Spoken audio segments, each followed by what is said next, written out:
Anda kembali di iNews Sore pemirsa. Setelah sebelumnya sempat mengeluarkan ancaman menyerang Iran, Amerika Serikat ini akhirnya mengumumkan menunda serangan. Penundaan karena permintaan pemimpin kawasan Timur Tengah setelah negosiasi untuk mengakhiri perang.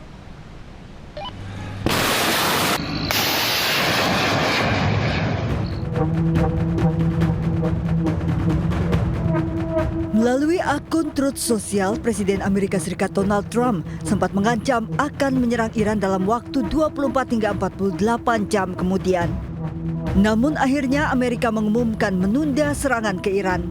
Penundaan serangan diminta oleh Emir Qatar Sheikh Tamim bin Hamad Al Thani, putra mahkota Arab Saudi Mohammed bin Salman, dan Presiden Uni Emirat Arab Mohammed bin Zayed Al Nahyan.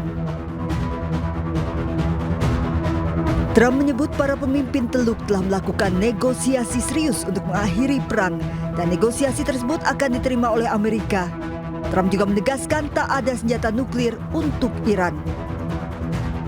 I put it off for a little while, hopefully maybe forever, but possibly for a little while, because we've had very big discussions with Iran, and we'll see what they amount to. I was asked by Saudi Arabia, Qatar, UAE, and some others if we could put it off for 2 or 3 days, a short period of time, because they think that they are getting very close to making a deal. And if we can do that where there's no nuclear weapon going into the hands of Iran, I think, and if they're satisfied, we will be probably satisfied also.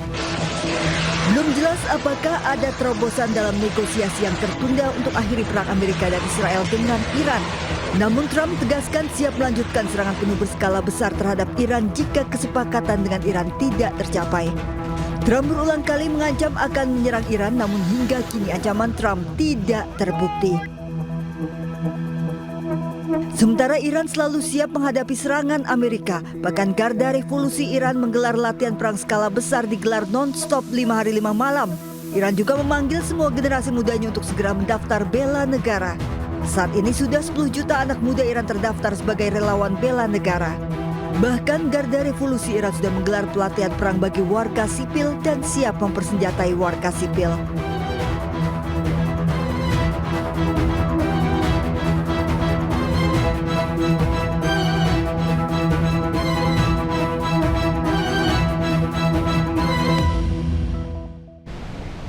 Pemirsa, apakah benar penundaan serangan AS ke Iran ini karena adanya permintaan dari pemimpin kawasan Timur Tengah? Atau memang AS ini tidak yakin bisa menghadapi Iran? Untuk membahasnya sudah bersama kami, analis senior Indo-Pacific Strategic Intelligence, Fauzia Cempaka Timur. Selamat sore Mbak Fauzia. Selamat sore Mbak Anita. Baik, selamat bergabung di iNews Sore Mbak. Baik Mbak Fauzia, ini kan kita tahu bahwa kondisi terkini adalah AS akhirnya memutuskan untuk menunda menyerang Iran. Mbak, ini kenapa Mbak alasannya kalau menurut Anda sendiri? Apakah memang dari awal ini hanya gertak sambal gitu Mbak? Jadi memang ada dua alasan ya Mbak ya yang melingkupi mengapa saat ini Amerika Serikat belum menyerang kembali Iran sejak gencatan senjata yang dilakukan sejak tanggal 8 April lalu. Memang secara domestik dan secara internasional ini dua-duanya menyebabkan Trump belum menyerang kembali Amerika Serikat ini belum menyerang kembali Iran.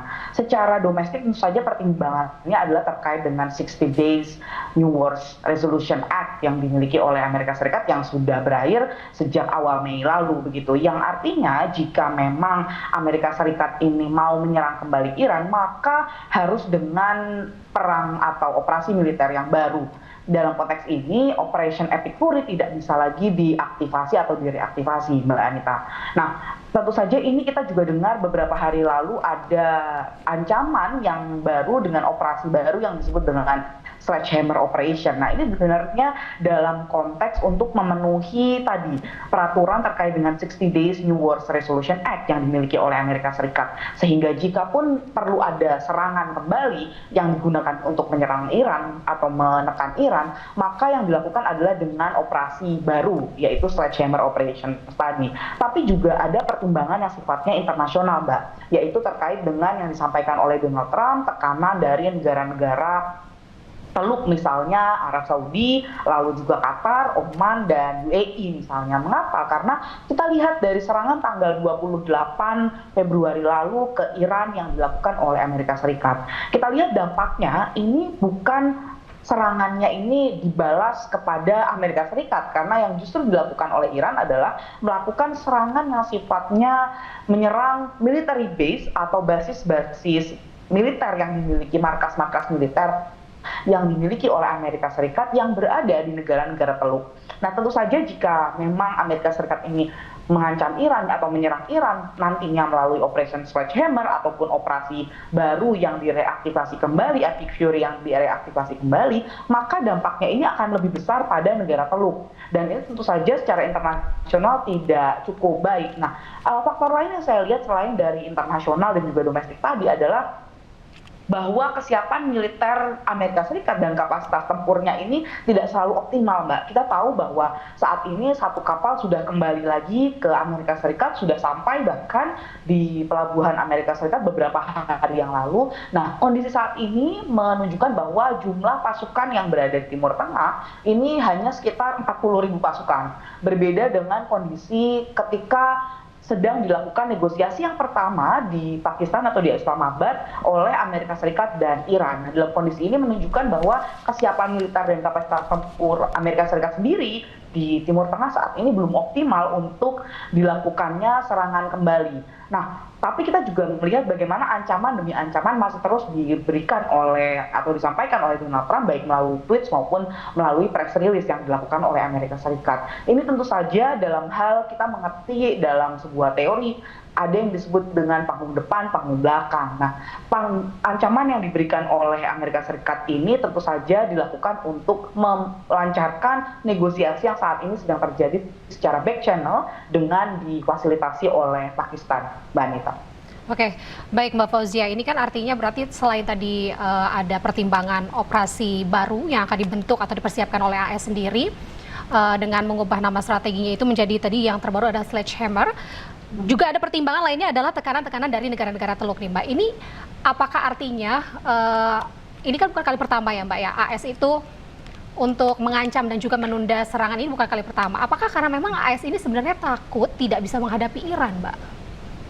Iya, sebenarnya bukan hanya takut ya, tapi memang tentu terbukti bagaimana ketahanan masyarakat dan juga negara Iran secara militer sendiri sangat tinggi, Mbak. Kita lihat bagaimana serangan sejak tanggal 28 Februari ternyata belum bisa pula tercapai objektifnya. Karena kita lihat setidaknya ada beberapa objektif yang ingin dicapai oleh pemerintah Amerika Serikat saat melakukan 28 serangan ke Iran 28 Februari lalu.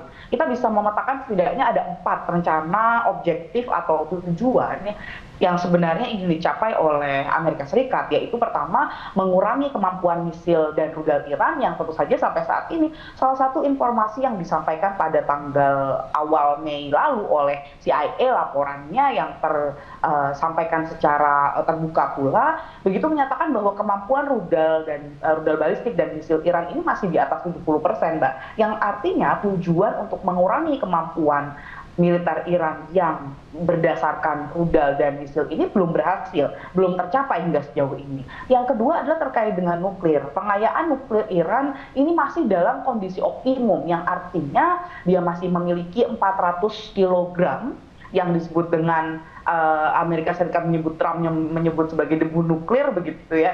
Dan yang dimaksud adalah hasil pengayaan uranium.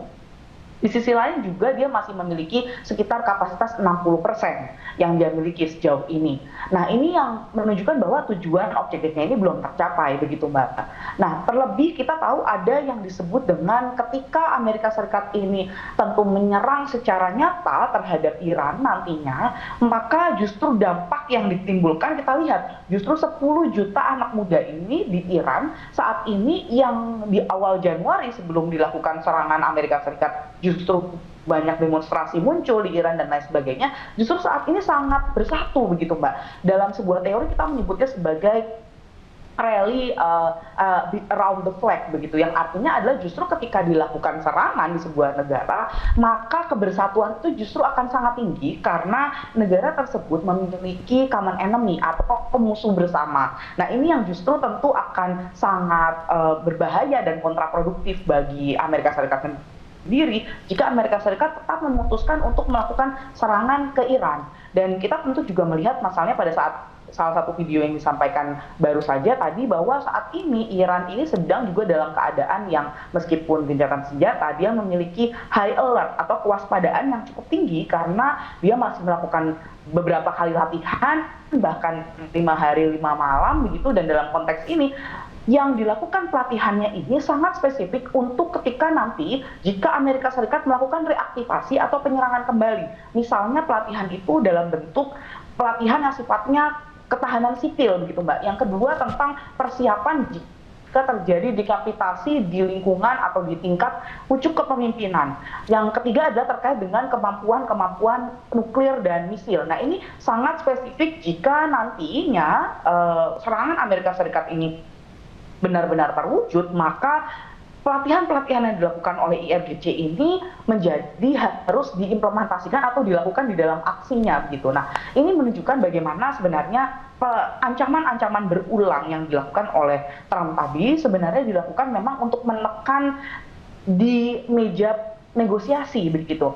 Nah, dibandingkan hanya atau memang melakukan serangan yang sifatnya nyata begitu, karena tentu saja serangan yang sifatnya nyata ini tidak hanya merugikan bagi Iran nantinya, tetapi juga merugikan bagi Amerika Serikat sendiri dan sekutunya yang berada di negara-negara Teluk. Nah, saya melihat saat ini justru ada yang disebut dengan spiral of threat. Salah satu teori ini yang menyebutkan bahwa jika sebuah negara ini menyerang atau mengancam semakin keras, sebenarnya dia sudah hampir mencapai pada titik negosiasinya begitu. Yang artinya saat ini ketika serangan atau ancaman Amerika Serikat ini ancaman serangan ini semakin meningkat, maka sebenarnya di meja perundingan ini sebenarnya juga keinginan untuk mencapai perdamaian atau titik temu ini semakin tinggi, Mbak Anita.